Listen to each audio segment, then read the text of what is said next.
Karena ada Kartini Makassar yang datang hari ini bersama dengan Irsan di studio. Dan langsung kita perkenalkan deh. Ada Bunda Yaya. Assalamualaikum Bunda. Waalaikumsalam warahmatullahi wabarakatuh. Nah, Bunda Yaya ini atau nama lengkapnya beliau adalah Dr. Hairia SPSI, MSI, MPSI, M Konsul PSI Klinis. Seorang psikologi ternyata. Iya. Psikolog klinis lagi. Iya, Cocok nih ngobrol kita banyak. Dan ternyata tadi mantan penyiar radio juga dulu. iya. Aduh, kayaknya banyak nih ngobrolnya. Bunda, ini ngobrol seputar tentang Kartini Makassar, perempuan Indonesia dan mimpinya ke Indonesia. Sebagai seorang perempuan, bagaimana sih Bunda menjadi seorang perempuan sebenarnya di Indonesia, terutama di kota besar Makassar ini Bunda? Iya. Yang utama kita itu menjadi seorang perempuan itu adalah harus perempuan yang hebat, perempuan yang kuat, dan perempuan yang tangguh. Kenapa yang dikatakan hebat, tangguh, apalagi kita hidupnya di kota metropolitannya Indonesia Timur. Betul, gitu ya. iya. Kita artinya begini, yang dikatakan tangguh bukan berarti kita menjadi perempuan yang bisa mengalahkan laki-laki. Nah, Tidak seperti itu. bukan seperti itu. Tetapi Kartini itu jangan lupa. Iya. Kartini yang dulu itu menunjukkan bahwa perempuan itu punya kualitas. Iya.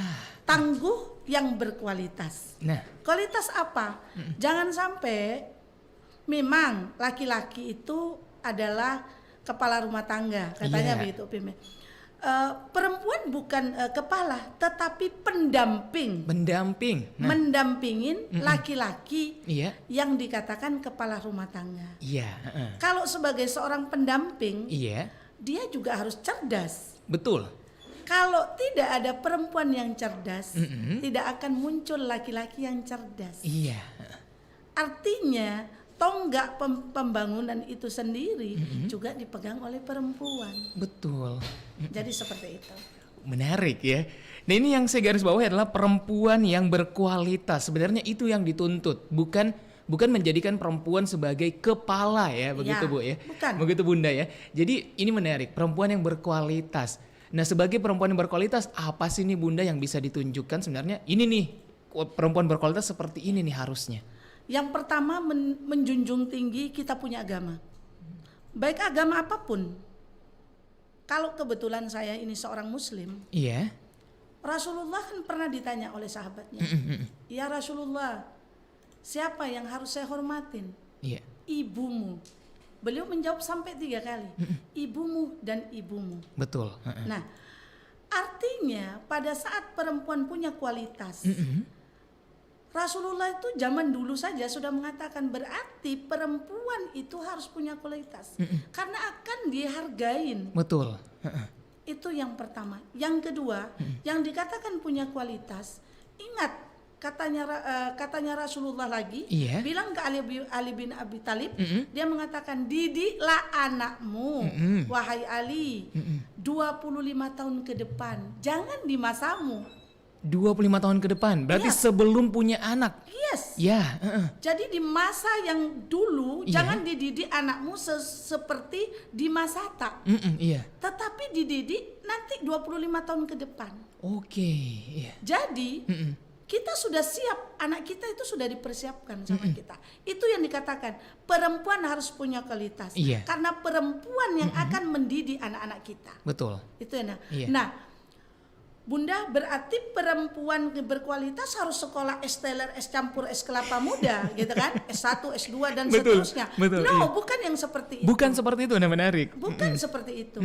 Memandang perempuan yang punya kualitas tidak dilihat dari pendidikannya, tetapi bagaimana perempuan itu bisa menempatkan dirinya di mana dia bisa mensejajarkan dengan laki-laki.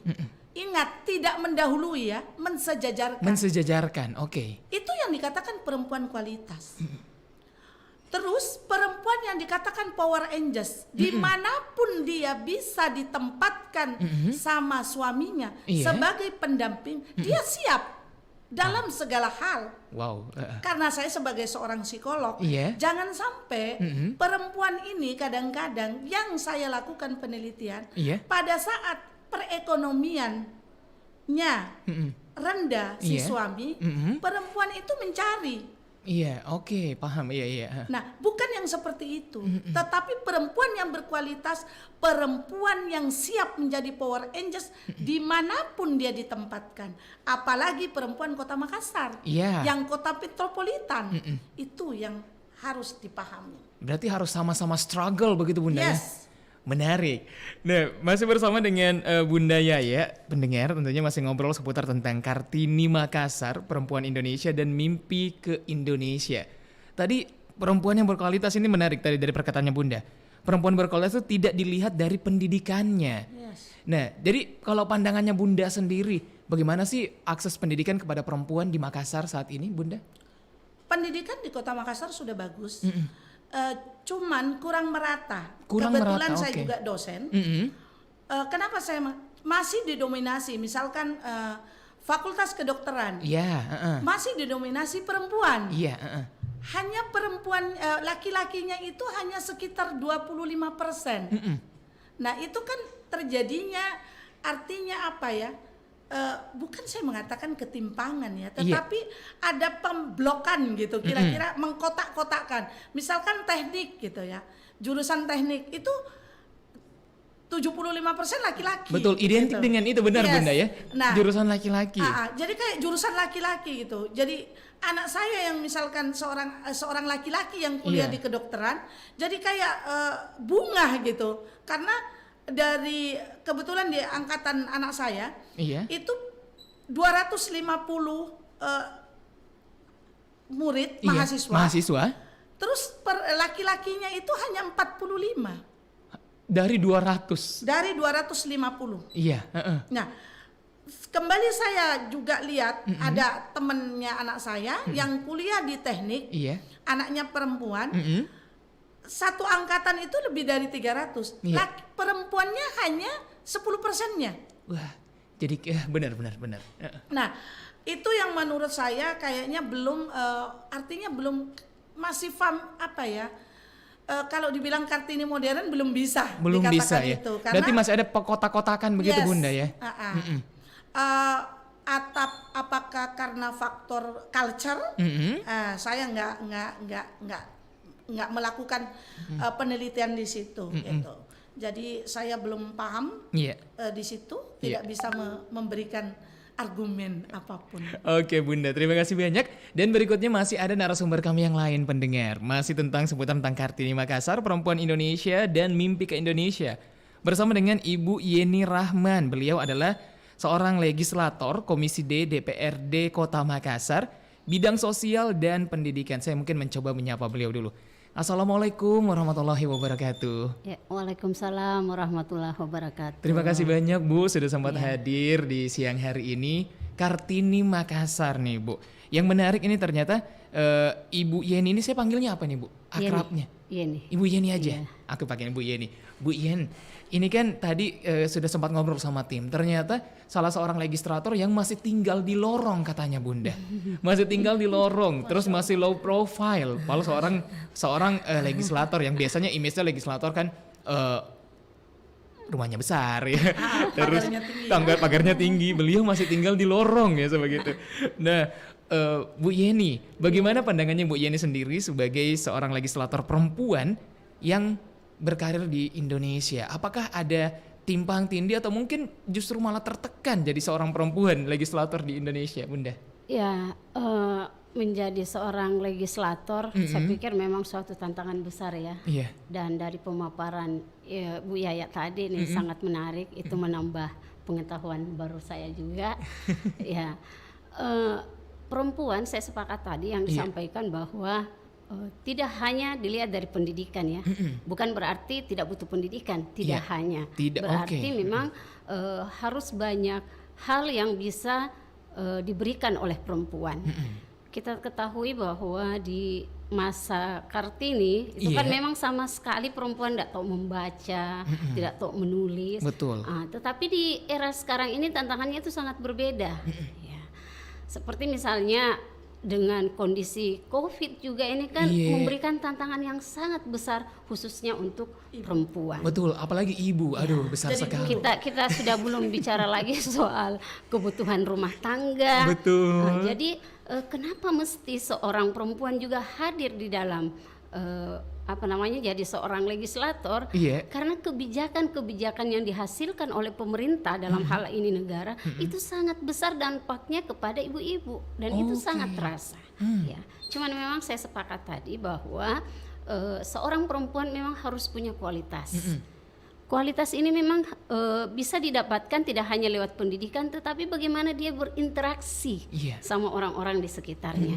Kenapa saya tidak ingin meninggalkan rumah saya? Karena di rumah saya itulah inti dari persoalan di masyarakat. Di Iya. situ saya banyak belajar. Oke, Ya, saya iya, banyak belajar, banyak masukan. Kalau misalnya saya pindah dalam kondisi perumahan yang sudah sangat nyaman, saya jadinya kehilangan informasi. Oke. Jadi kenapa saya masih sangat senang berada di tengah-tengah masyarakat, karena memang disitulah tempat pengabdian yang sesungguhnya. Yang Iya. kedua juga memang yang perlu masyarakat ketahui bahwa di DPRD itu bukan mencari uang, jadi memang bukan jadi rumahnya bagus ketika jadi legislator. Seharusnya. Untuk menyalurkan aspirasi masyarakat. Jadi orang juga nanya, "Bu Yani ada mobilnya ya, ada rumahnya di DPRD." Kita enggak punya fasilitas seperti itu dan memang bukan itu yang kita kejar. Iya. Tetapi bentuk pengabdian kita kepada masyarakat itu yang harus ditonjolkan. Terus kalau disampaikan tadi ya low profile, sebenarnya saya malu-malu juga disampaikan seperti itu.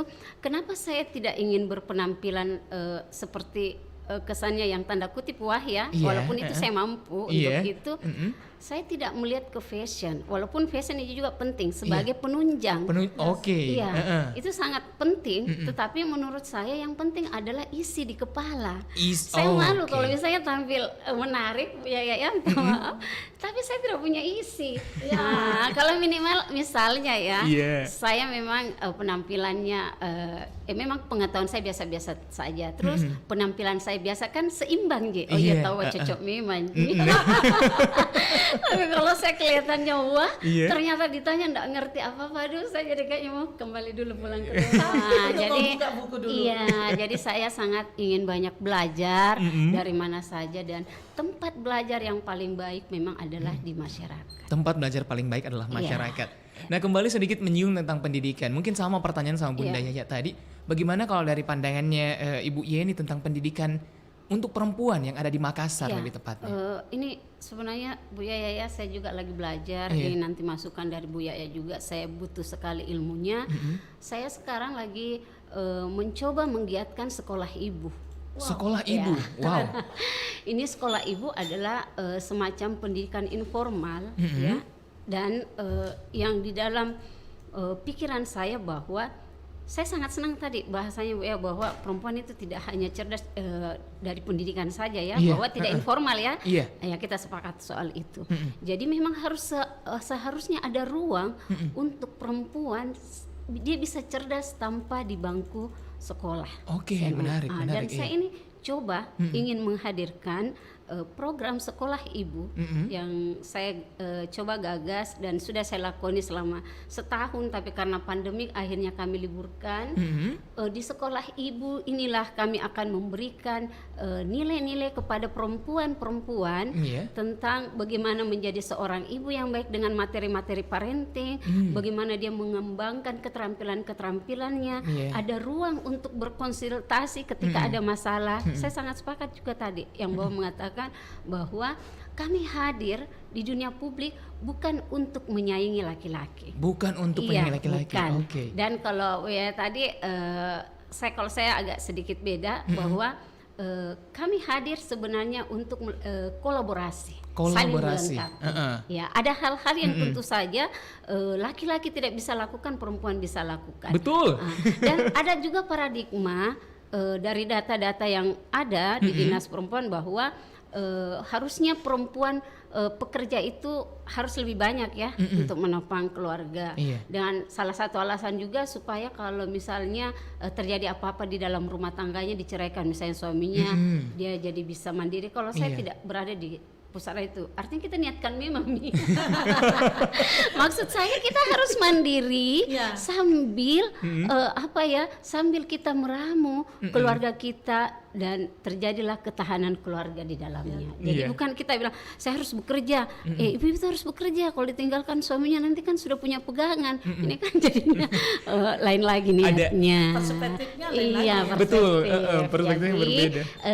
perempuan hadir untuk saling melengkapi karena ketika keluarga baik juga kan semuanya bahagia seperti itu. Betul.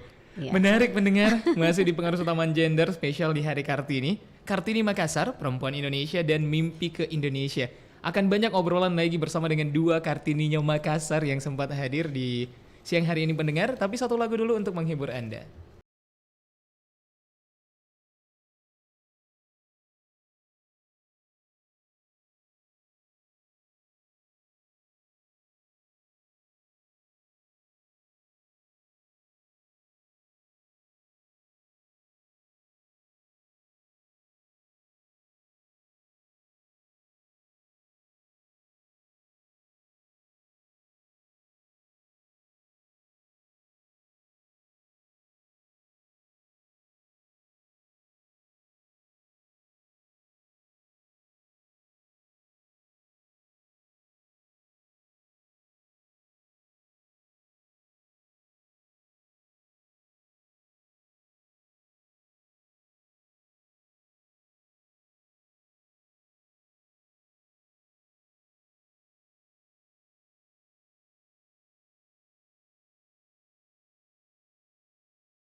Sembilan 94,4 FM Pro 1 RRI Makassar.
Penipu hati dari Tata Janeta ini tidak pernah berhasil untuk wanita ditipu hatinya. Tapi bersama dengan dua Kartini Makassar yang sudah hadir siang hari ini pendengar, yaitu ada Bunda Yaya dan juga Ibu Yeni yang menemani saya.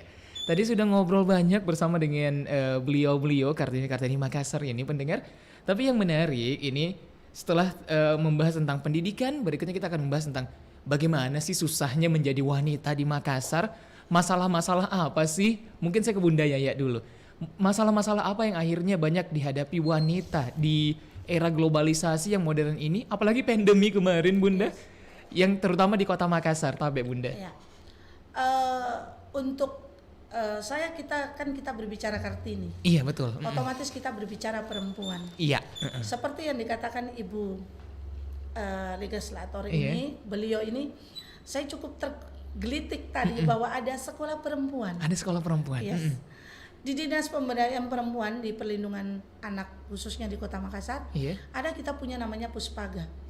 Nah, Pusat Pelayanan Keluarga. Mm-mm. Bagaimana kita berbicara tentang pola pengasuhan. Nah, makanya saya yang minggu lalu kalau tidak salah saya bicara di sini juga, jagai anak tak, katanya Pak Wali. Jaga anak tak, iya. Anak tak akan terjaga kalau pola pengasuhannya bagus. Iya. Nah, kalau kita berbicara pola pengasuhan, kita berbicara tentang perempuan. Itu tidak terlepas. Betul. Suka tidak suka itu adalah pola pengasuhan, itu yang dipegang adalah pegangannya perempuan. Iya. Nah, makanya kita kembali ke bicara bahwa perempuan itu harus punya kualitas yang Berkualitas. baik. Nah, apa kasus-kasus di masa pandemik yang terjadi? Iya. Yang pertama, seorang perempuan harus menjadi seorang guru. Perempuan harus menjadi seorang guru. Karena anaknya online, Benar. belajarnya online. Betul. Apalagi anak SD, kalau SMP mungkin sedikit sudah bisa dilepas ya. Iya. Kalau anak SD kelas 1, kelas 2 sampai, karena saya sendiri juga punya anak. Punya anak, iya. Yang waktu itu dia naik ke kelas 3. Naik ke kelas 2. Waktu pandemik itu dia di kelas 2. Iya. Jadi suka atau tidak suka, seorang ibu itu harus pintar-pintar diri membagi waktu. Membagi waktunya seperti apa? Mengajarin dia, menemanin dia, diuji lagi kesabarannya. Yang dulunya semuanya diserahkan sama gurunya, Betul. sekarang emaknya jadi guru. Betul. Nah, bukan lagi kata jagai anak tak. Nah, oke, sekarang yang SD, yang SMP. Yang SMP. Apa yang terjadi? Setelah pandemi banyak yang terjadi micet, Micet. pelecehan seksual. Aduh. Oke. Anak usia 13, 14, 15, 16 itu sangat banyak terjadi di Kota Makassar. Wow. Padahal masih usia remaja Bunda ya. Yes, bukan remaja, itu masih anak. Masih iya di bawah 19 tahun. Yes, di perundang-undangan yang terbaru di Perma, Iya. Perma Agustus 2019 bahwa yang dikatakan usia dewasa bila 19 tahun lebih 1 detik. Lebih artinya Artinya kalau baru 18 tahun sekian bulan, you masih dikatakan anak-anak. anak-anak. Oke. Nah, kenapa muncul micet? Yang tadinya anak-anak memegang HP itu kurang. Iya. Tetapi karena dia harus online, suka tidak suka, dia harus berdampingan dengan HP. Betul Nah, Bunda. pada saat online, HP ini emaknya pergi ke kantor atau Iya. emaknya mencari uang. Saya tidak menyalahkan perempuan karena disitulah bukan untuk menyaingi. Betul. Kita mendampingi. Kolaborasi. Gitu. Melakukan kolaborasi. Betul. Nah, disitulah kalau waktu pada saat online pergantian guru, Iya. iseng ini anak. Iya.